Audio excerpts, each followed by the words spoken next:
১৬ মাসের গৃহযুদ্ধে বিধ্বস্ত সুদান এখন প্রবল বর্ষণ এবং বন্যার সম্মুখীন। ভারী বৃষ্টিপাতে হঠাৎ করেই ভেঙে যায় লোহিত সাগরের তীরবর্তী বাঁধ।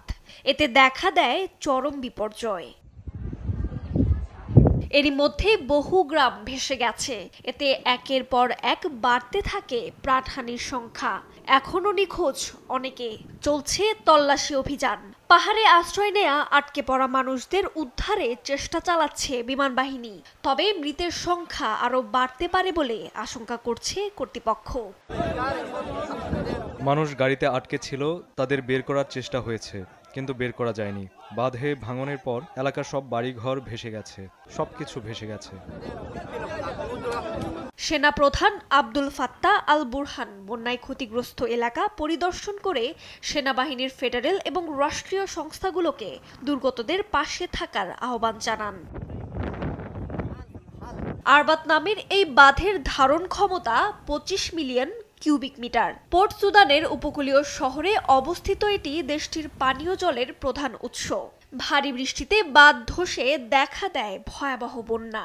এই পরিস্থিতিতে জাতিসংঘের মুখপাত্র স্টেফেন দুজারিক শঙ্কা প্রকাশ করেন এবং সহায়তার আশ্বাস দেন।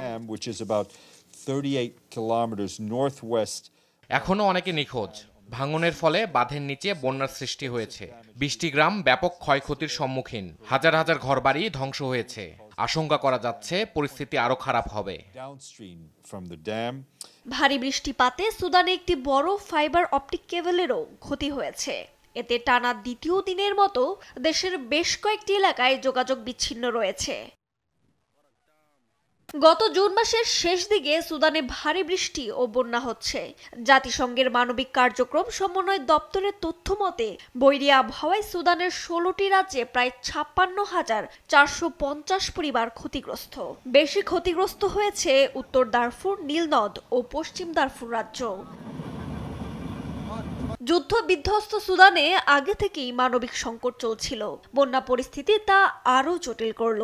খাদ্য সংকটে থাকা দেশটিতে দূষিত পানিতে দেখা দেয় কলেরার প্রাদুর্ভাবও।